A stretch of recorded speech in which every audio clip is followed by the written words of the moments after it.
प्रथमतः सर्वांना नमस्कार, जय भीम, जय जिजाऊ, जय शिवराय, जय शिवा। मी सतीश मुरलीधर मालेकर, 72 बल्लारपूर विधानसभेचा वंचित बहुजन आघाडीचा अधिकृत उमेदवार। मित्रांनो, मी जिल्हा परिषद प्राथमिक शाळा हळस्ती येथे पदवीधर शिक्षक म्हणून कार्यरत होतो। परंतु हे कार्य करीत असताना आता मी जिल्हा परिषदची जर अवस्था पाहिली, 7 वर्ग आणि तिथे 3 शिक्षक राहायचे आणि त्या 7 वर्गाचा भार 3 शिक्षकावर पडत होता।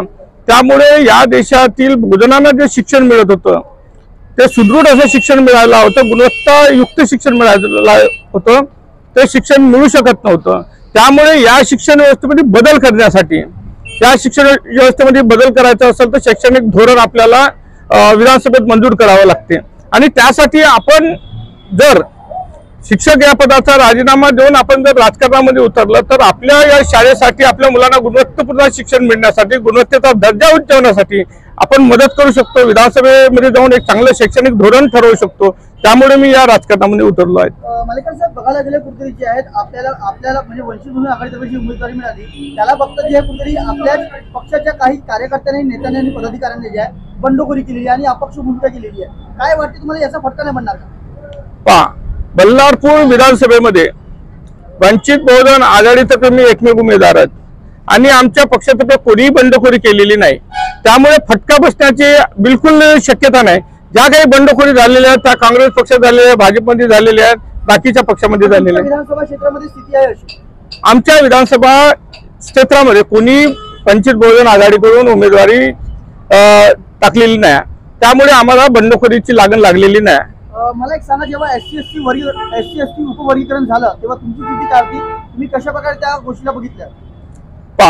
SC आणि ST उपवर्गीकरण म्हणजे थोडक्यात सांगायचं म्हटलं, ज्या पद्धतीने 150 वर्षापूर्वी इंग्रजांनी कोळा आणि राज्य करा हे धोरण अवलंबलं होतं, या देशातील व्यवस्थेने SCचा जे काही जातसमूह आहे आणि STचा जो काही जातसमूह आहे यांना विभागून त्यांची शक्ती कशी कमी करता येईल, त्यांच्या जातीमध्ये झगडे कसे लावता येईल यासाठी ते SC/ST उपवर्गीकरण आणि क्रिमिलेअरची अट लावली आहे। प्रथमतः आदरणीय बाळासाहेब आंबेडकरांनी या SC/ST उपवर्गीकरण व क्रिमिलेअरच्या संदर्भात याचिका टाकली आहे। त्यामुळे आमचे नेते आदरणीय बाळासाहेब आंबेडकर यांची भूमिका स्पष्ट आहे की करावी, ही आमची भूमिका आणि आम्ही त्या जाहीरनाम्यामध्ये स्पष्ट केलेलं आहे। कुठेतरी वंचित बहुजन आघाडीला BT म्हणून समजलं जातं, प्रत्येक निवडणुकीमध्ये ते BT म्हणून कुठेतरी जे आहेत भाजपच्या कार्यकर्त्यांचं बोललं जातं, काय बोलायला पाहिजे? हा काँग्रेस पक्षाचा निव्वळ ढोंगीपणा आहे। म्हणजे कुठतरी वंचित बहुजन आघाडीला बी टीम संबोधायचं आणि वंचित बहुजन आघाडीचे जे काही मतं आहे ते इतरत्र वळवायची, परंतु आमच्या कार्यकर्त्यांमध्ये, आमच्या पदाधिकाऱ्यांमध्ये बिलकुल संभ्रम नाही।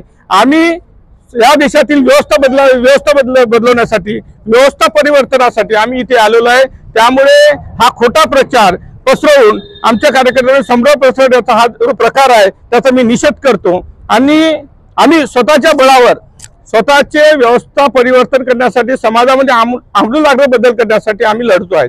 बघायला कुठेतरी विद्यमान आमदाराच्या विरुद्ध तुमची कुठे लढाई आहे बघायला गेलं, काय वाटते सक्षम आहात तुम्ही या निवडणुकीमध्ये लढण्यासाठी?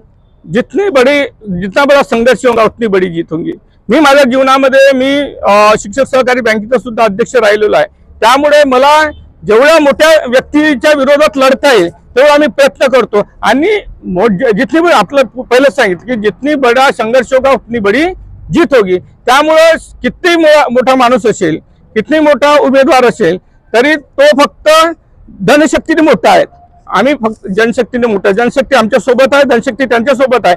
म्हणून येणाऱ्या निवडणुकीमध्ये जनशक्ती जिंकते की धनशक्ती जिंकते हे फक्त मतदारांना ठरवायचं आहे। काय नेमके मुद्दे घेऊन रणांगणात उतरले? आम्ही अनेक मुद्दे घेऊन इथं उतरलेलो आहेत। PG to KG शिक्षण हे मोफत असलं पाहिजे। दुसरी गोष्ट, महिलांना 5,000 रुपये मासिक वेतन मिळालं पाहिजे। इतकंच नाही तर महिलांना महिन्याला 3 सिलेंडर मोफत मिळाले पाहिजे। इतकंच नाही तर या देशातील व्यवस्था, या देशातील सरकार तुटपुंजे फक्त 2 ते 3% शिक्षणावर खर्च करते। आमच्या वंचित बहुजन आघाडीची स्पष्ट भूमिका आहे, तर या देशात आमूलाग्र बदल करायचा असेल, या देशामध्ये समाजामध्ये परिवर्तन करायचं असेल तर या देशातील एकूण बजेटच्या 12% शिक्षणावर खर्च झाला पाहिजे आणि आमची ती भूमिका आहे। इतकंच नाही तर 75,000 जे पदं आता रिक्त आहे ती 75,000 पदं आम्ही भरणार आहोत। बेरोजगारांना आम्ही 2 वर्ष 5,000 रुपये महिना देणार आहोत। अशा पद्धतीने अनेक बदल आहे। बार्टी आहे, महाज्योती आहे, या ज्या संस्था आहेत त्या संस्थांना आर्थिक मदत देण्याची सुद्धा आमची तयारी आहे. सध्या शेतकऱ्याच्या संदर्भात जर बोलायचं झाल्यास स्वामीनाथन आयोग लागू करणे, शेतमालाला हमीभाव देणे. आता शेतकऱ्याची अवस्था अतिशय वाईट आहे.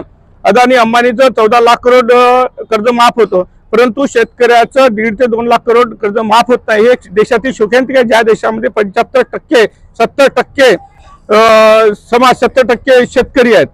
त्यामुळे या शेतकऱ्याचं कर्ज माफ कसं करता येईल हा सुद्धा आम्ही जाहीरनाम्यात दिलेला आहे. इतकंच नाही तर प्रत्येक गोष्टी आम्ही अभ्यास करून आणि विचार मंथन करून शक्य तेवढ्या लवकर ज्या दिवशी सत्ता आमची येईल त्या दिवशी आम्ही मंजूर करू आणि सर्व गोष्टी लागू करू. सामान्य लोकांचं जीवन कसं सुसह्य होईल त्या पद्धतीने आम्ही प्रयत्न करू. लोकसभेच्या अपयशानंतर आता विधानसभेच्या निवडणूक आहेत, काय नेमकी भूमिका असेल वंचित बहुजन आघाडीची? तर किती सीटा यंदा ज्या आहेत पूर्वी महाराष्ट्र राज्यामध्ये असेल? अपयशामध्येच यश आहेत. त्यामुळे अपयशामधून आम्ही शिकलेलो आहेत.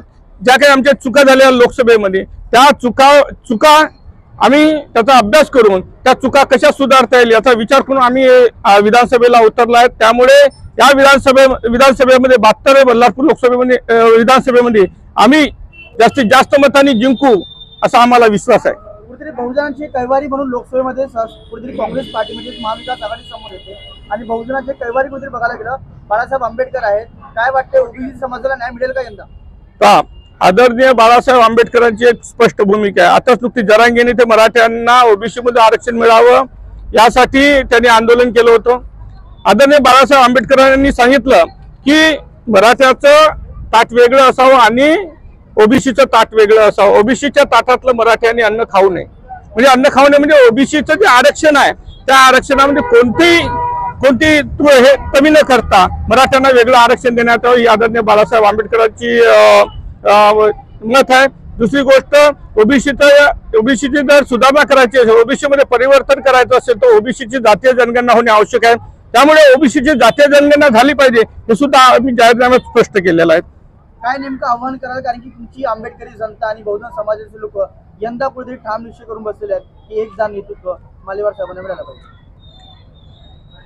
या देशामध्ये परिवर्तन करायचं असेल, या विधानसभेमध्ये जर बेरोजगारांना काम आणि शेतकऱ्यांना हमीभाव मिळायचं असेल तर त्यामुळे इथल्या मतदारांनी मला निवडून द्यावं अशी माझी अपेक्षा आहे. आणि इतकंच नाही तर बल्लारशामध्ये प्रदूषण जास्त आहे, त्यामुळे प्रदूषणाचा स्तर कसा कमी करता येईल. दुसरी गोष्ट शिक्षण आणि स्वास्थ्य. बल्लारशामध्ये जे काही आपण पाहिले दवाखाने ते अतिशय निकृष्ट दर्जाचे आहेत. तिथं डॉक्टर उपलब्ध होत नाही, तिथं मशीन्स आहेत त्या मशीन्स निकामी पडलेल्या आहेत. त्यामुळे हे दवाखाने कशा पद्धतीने सुसज्ज करता येईल यावर सुद्धा आम्ही प्रयत्न करून. इतकंच नाही तर या देशाची शिक्षण व्यवस्था कशी सुधारता येईल. म्हणजे शाळेमध्ये 7 वर्ग आहेत आणि 7 वर्गाला 3 शिक्षक आहेत, 7 वर्गाला 7 शिक्षक कसे देता येईल यावर सुद्धा आम्ही प्रयत्न करणार आहोत. आणि इथल्या लोकांना प्रदूषण भत्ता सुद्धा कसा देता येईल यावर सुद्धा आम्ही प्रयत्न करणार आहोत.